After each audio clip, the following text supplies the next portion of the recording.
Today on my walk, I stumbled upon a live raku firing at Tyler State Park. Raku is a technique of firing ceramics and sculpture. A specialized outdoor kiln is used, and each ceramic piece is abruptly taken out while it's still glowing red hot.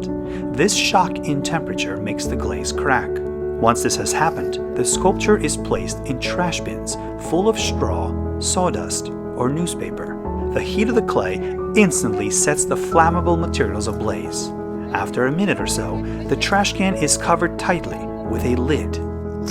This instantly starves the fire and the piece of oxygen, creating a vacuum inside a trash bin. As the fire looks to pull oxygen from its surrounding, it interacts with the surface of the glaze.